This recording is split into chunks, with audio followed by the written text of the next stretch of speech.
अगर केजरीवाल साहब को कोई दिक्कत है, मुश्किलात है, तो वो सदन में पास करे, विधानसभा में पास करे, भेजे एलजी पर। हम पूरा समाज एलजी से लड़ने के लिए तैयार है, भारतीय जनता पार्टी से लड़ने के लिए तैयार है, लेकिन पहले शुरुआत तो उन्हें ही करनी पड़ेगी ना, क्योंकि उनकी दिल्ली में भी सरकार है और निगम में भी सरकार है। पहले डिमांड कर रहे थे कि जी मेरी तो सरकार दिल्ली में है, केवल अगर मुझे निगम मिल जाए तो मैं दिल्ली की सूरत हाल बदल दूंगा। आज निगम बने भी उनको 1 साल हो गया है। आज ज्यादातर जोन में चेयरमैन भी उनके हैं, मेयर भी उनकी है। फिर दिल्ली में आज भी परमानेंट कर्मचारी क्यों नहीं हो पा रहे हैं? जितनी हाजिरियां हैं, सब पर जाके तमाम यूनियनों को कहना चाहिए कि केजरीवाल सरकार को आप 1 दिन 2 दिन 1 हफ्ता धिक्कार दिवस मनाइए कि 10 साल आपने हम लोगों को ठगा। नेता लोग जो होते हैं बड़े बदमाश होते हैं। ये नेता अपने बाप की भी नहीं सुनते, ये केवल एक ही व्यक्ति की सुनते हैं, वो है इसका वोटर। ये वोटर के लिए तो कुछ भी कर सकते हैं, अपने बाप की भी नहीं सुनेंगे। कार्य है अब ये सीधे सीधे आर या पार की लड़ाई लड़ने का समय है। इसमें आगे पीछे घबराने की जरूरत नहीं है। हमारी कोई पार्टी सगी नहीं है। जिस पार्टी की भी सत्ता है उस पार्टी से हमें लड़कर ही लेना पड़ेगा। विशेष आज इस सरकार ने जो 1 लाख रुपए की राशि का एक प्रशस्ति पत्र मिलता था, कोई भी व्यक्ति समाज का जो शेड्यूल कास्ट के लिए अपनी जान खपा देता था, हाड़ कपा देता था, उस व्यक्ति को अप्रिसिएशन मिलता था। इस सरकार ने आके बड़ी बेईमानी से, बड़ी चालाकी से उस अवार्ड तक को बंद कर दिया है। कि इन्हें पता है कि जितने ये लोग बिठाए हैं हमने 141 या जितनी विधानसभाओं में हमारे विधायक बैठे हैं, ये नपुंसक हैं, ये गुलाम हैं, ये कुछ नहीं बोलेंगे। इसीलिए आज इन सरकारों को ये हो रहा है कि बार बार ये हमारे पर ठेकेदारी भी थोपते हैं, ये हमारे बाबा साहब की स्टैचू भी हटाते हैं, ये हमारे सब प्लान के पैसे को भी हड़प कर जाते हैं, ये हमारे लोगों को कोरोना काल में जो शहादत हुई उनको कंपनसेशन नहीं दे रहे हैं, ये हमारे बैकलॉग नहीं भर रहे हैं, ये रिजर्वेशन इन प्रमोशन के मामले को दबा के बैठे हुए हैं, ये जो सरकारी नौकरियां इसको बंद करने का काम कर रहे हैं, लेटरल एंट्री जो है वो चुपचाप लाने का काम कर रहे हैं। ये सब काम केवल हमारे जो हमने रिप्रेजेंटेटिव बनाए हैं उनकी कमजोरी की वजह से है। कि ठेकेदारी प्रथा की बात जो कई सफाई कर्मचारियों की, उस पर भी मेरा कड़े रूप से मानना है कि ठेकेदारी प्रथा का दंश तो 2004 से सारे ही लोग झेल रहे हैं, विशेष रूप से ग्रुप डी। लेकिन क्योंकि ये इतना एसेंशियल वर्क है, इस काम को हमेशा एसेंशियल रूप में लिया गया है। रोज डेली लोग ह्यूमन एक्सक्रीटा प्रोड्यूस करेंगे, सीवर में जाएगा, सेप्टिक टैंक्स में जाएगा, हम अपनी बॉडी से ह्यूमन एक्सक्रीटा निकालते हैं, तो उसको सफाई करने के लिए हमें निरंतर लोगों की जरूरत है। रोज हम रहेंगे तो कूड़ा फेंका जाएगा, कूड़ा इकट्ठा होगा, कूड़े का निष्पादन करना होगा, कूड़े को उठाकर गार्बेज डंपिंग स्टेशन तक ले जाना होगा। इसके लिए डेली काम करना पड़ेगा। तो डेली काम करना पड़ेगा, तो ये एसेंशियल वर्क है। तो एसेंशियल वर्क को आप कॉन्ट्रेक्चुअल बेसिस पर या इसको मिनिमम वेजेस ना देकर आप इसको ठेकेदारी पर ला रहे हैं, तो इस पर हमें एक मुश्त होकर लड़ना चाहिए, क्योंकि ये समय बड़ा माकूल है। जैसा कि आप बेनीवाल साहब कह रहे थे कि दिल्ली पर बहुत लोग निहारते भी और दिल्ली पर बहुत लोग अचरज भी करके ताना भी देते हैं कि आप लोग इतने जागरूक है, देश की राजधानी में रहते हैं, सैकड़ों ऑर्गेनाइजेशन और यूनियन चलाते हैं, फिर ये ठेकेदारी प्रथा आप अपनी दिल्ली से क्यों नहीं बंद करा लेते? तो मैं कहना चाहता हूं ये सबसे माकूल और सबसे इंपॉर्टेंट समय है, जब दिल्ली में अब चुनाव बिल्कुल खड़ा है और जिस पार्टी की सरकार 10 साल से है, मुझे लगता है वाल्मीकि समाज ने दिल खोलकर केजरीवाल साहब को प्यार दिया, दुलार दिया। लेकिन उन्होंने अपने मैनिफेस्टो में, पहले जब 2015 का मैनिफेस्टो बनाया तो उसमें 70 सूत्रीय मांगे रखी। उस मांग में उन्होंने कहा मैं पूर्ण रूप से ठेकेदारी प्रथा को हटाऊंगा। फिर उनका 2020 का मैनिफेस्टो है, उसमें भी उन्होंने कहा कि मैं सफाई कर्मचारी वर्ग को ठेकेदारी प्रथा से हटाऊंगा। और उसमें साथ में यह भी कहा उन्होंने कि जितने लोग सफाई करते वक्त अगर रोड पर हैं या काम कर रहे हैं, अगर उनकी डेथ हो जाती है अकस्मात, तो मैं उनको जैसे बाकी लोगों को, सैनिक को दे रहा हूं, पुलिस वालों को दे रहा हूं 1 करोड़ रुपया जो एक्सग्रीशिया इमीडिएट है, कॉम्पनसेशन, वो मैं दूंगा। लेकिन अनफॉर्चुनेटली क्या हुआ, कोरोना काल में मैंने आरटीआई लगाई थी, 57 लोग हमारे शहादत हुए थे इसमें, एमसीडी के जो एम्प्लॉइज थे कोरोना के दौरान। केवल एक व्यक्ति को 1 करोड़ रुपया उन्होंने दिया और बाकी 56 लोगों को उन्होंने 1 करोड़ छोड़ो 10 लाख रुपए भी, जो कि सुप्रीम कोर्ट की गाइडलाइंस है, जो कि अब 30 लाख रुपए हो गई है। यानी कि इमीडिएट अगर कोई ऑन ड्यूटी अगर अपनी शहादत देता है तो उसको पहले 10 लाख रुपए एक्सग्रीशिया देने का सुप्रीम कोर्ट का जो ऑर्डर था, उसका अब इवैल्यूएशन होकर 30 लाख रुपए मिनिमम हो गया है। तो केजरीवाल साहब ने तो 30 लाख रुपए भी नहीं दिए उन परिवारों को जो इसमें शहादत में चले गए। हमने ग्राउंड जीरो पर भी इस पर जाकर बात की थी कि इन्हें पीपी किट नहीं मिल रही है, इन्हें गम्स बूट नहीं मिल रही है, इन्हें ग्लव्स नहीं मिल रहे हैं, इन्हें मास्क नहीं मिल रहा है, इन्हें सैनिटाइजर नहीं मिल रहा है। तो इस पर ये बहुत सही समय है, हम इस मांग का भी पूर्ण रूप से समर्थन करते हैं और इस पर जन जागरण अभियान हमें चलाना चाहिए, जगह जगह जाकर। खाली एक दिन प्रदर्शन कर नहीं, जैसे डीसी कपिल साहब भी रख रहे हैं सिविक सेंटर पर और यूनियन भी रख लिए, लेकिन मैं तो कहता हूं जितनी हाजिरियां हैं सब पर जाके तमाम यूनियनों को कहना चाहिए कि केजरीवाल सरकार को आप 1 दिन 2 दिन 1 हफ्ता धिक्कार दिवस मनाइए कि 10 साल आपने हम लोगों को ठगा। ना ठेकेदारी प्रथा आपने बंद की, ना हमारे लोगों को एक्सग्रीशिया कॉम्पनसेशन 1 करोड़ रुपया दिया, तो और ना ही आप पहले डिमांड कर रहे थे कि जी मेरी तो सरकार दिल्ली में है, केवल अगर मुझे निगम मिल जाए तो मैं दिल्ली की सूरत हाल बदल दूंगा। आज निगम बने भी उनको 1 साल हो गया है, आज ज्यादातर जोन में चेयरमैन भी उनके हैं, मेयर भी उनकी है। फिर दिल्ली में आज भी परमानेंट कर्मचारी क्यों नहीं हो पा रहे हैं? क्या ऐसी कारण है? अगर केजरीवाल साहब को कोई दिक्कत है, मुश्किलात है, तो वो सदन में पास करे, विधानसभा में पास करे, भेजे एलजी पर।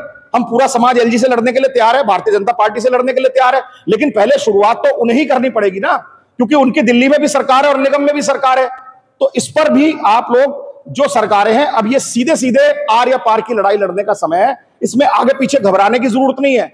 हमारी कोई पार्टी सगी नहीं है।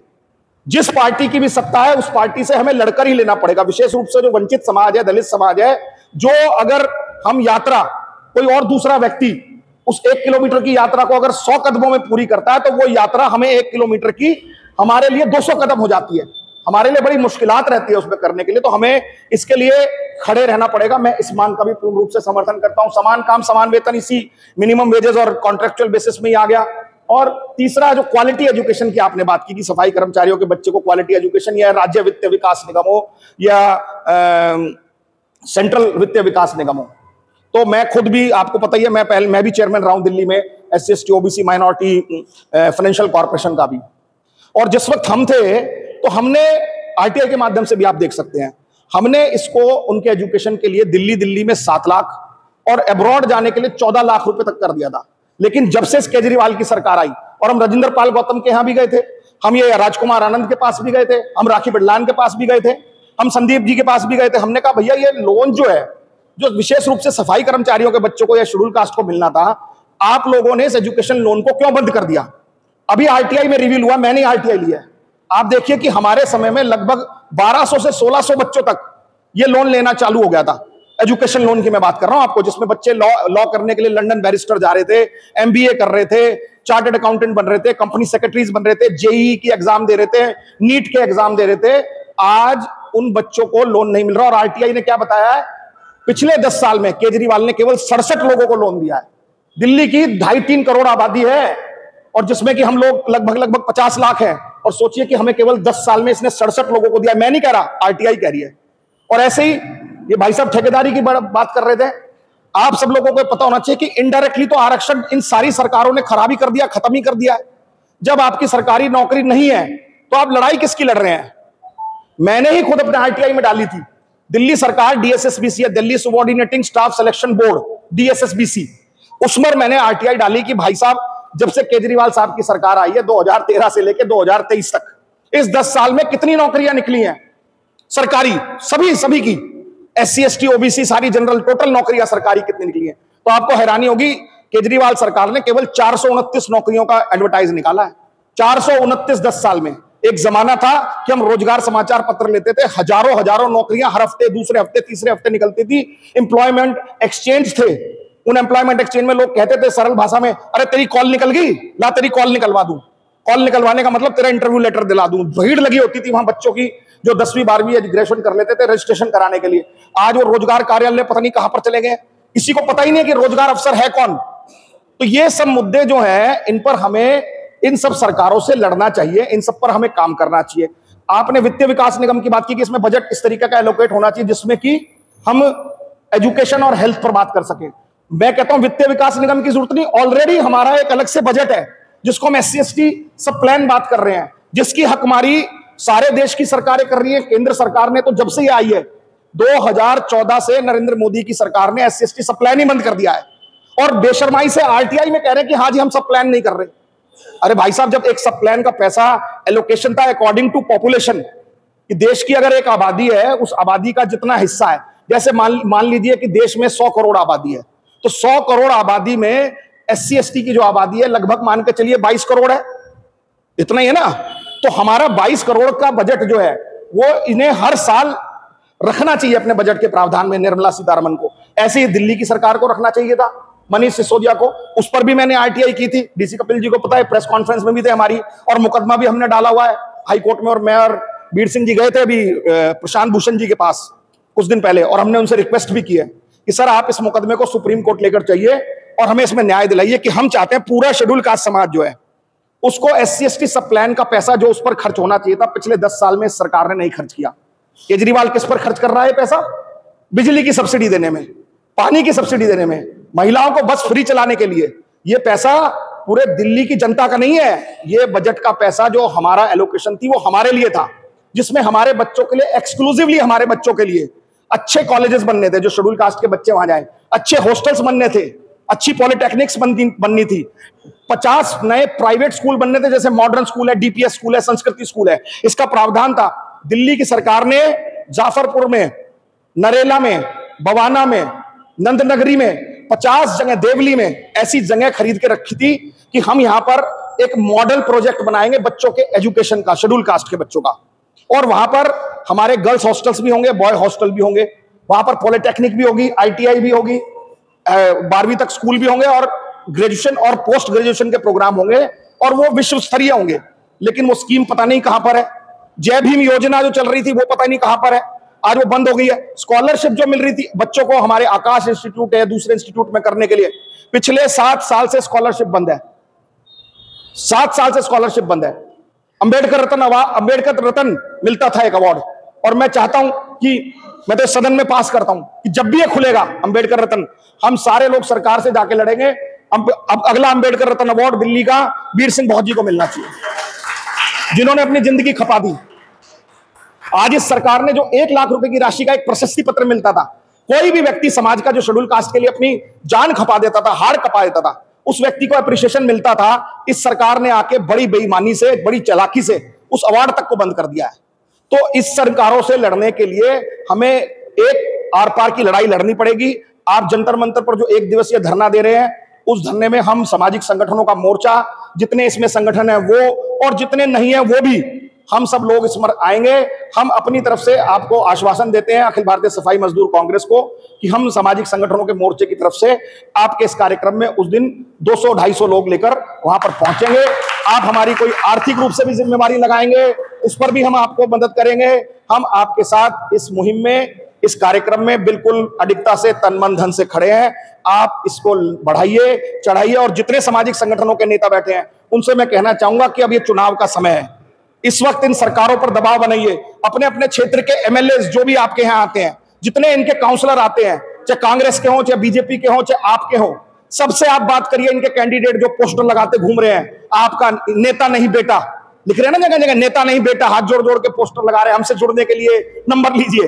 उन सबसे कहिए भैया ये हमारी डिमांड है, अखिल भारतीय सफाई मजदूर कांग्रेस की, या सामाजिक संगठनों के मोर्चे की, या भारतीय समाज निर्माण संघ की, या ठेकेदारी हटाओ मोर्चे की, सबकी डिमांड हमारी मोरलेस एक ही जैसी है।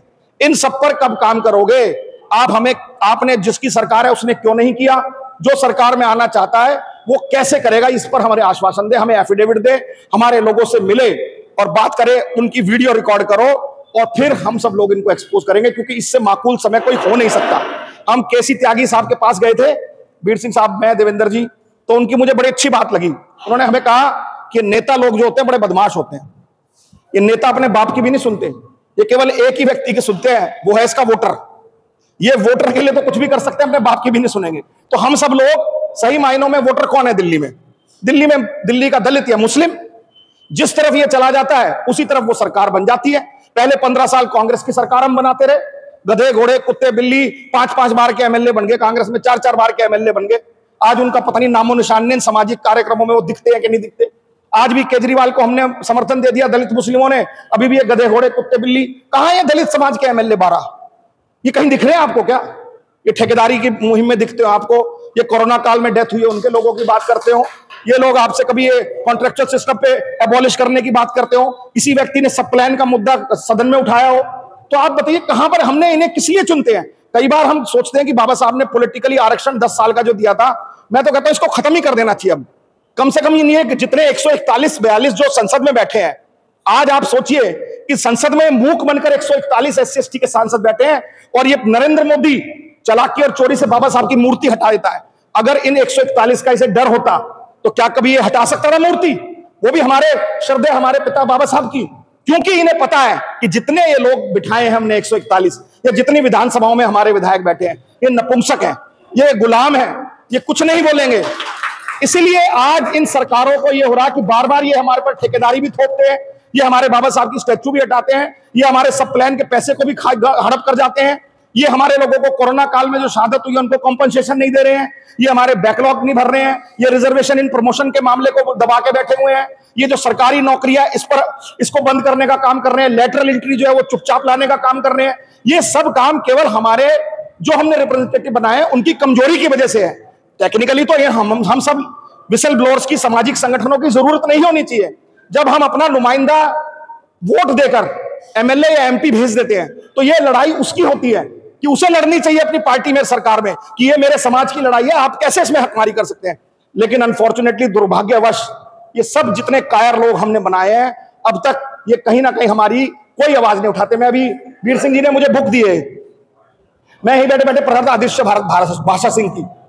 सारे सफाई कर्मचारी जो थे, जो मैला ढोते थे या सीवर में गिर के मरते थे, उनकी संस्थाएं थी।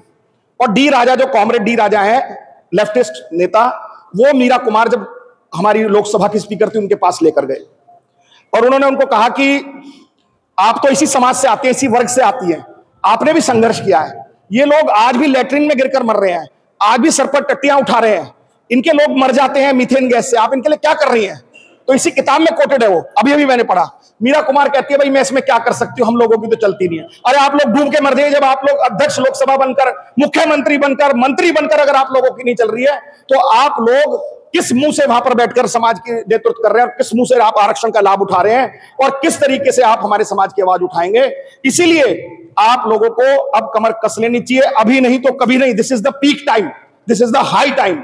इस वक्त आप सब लोग इकट्ठे हो जाइए और सब लोग, हमारे सामाजिक संगठनों के मोर्चे का बनाने की भी मुहिम यही है।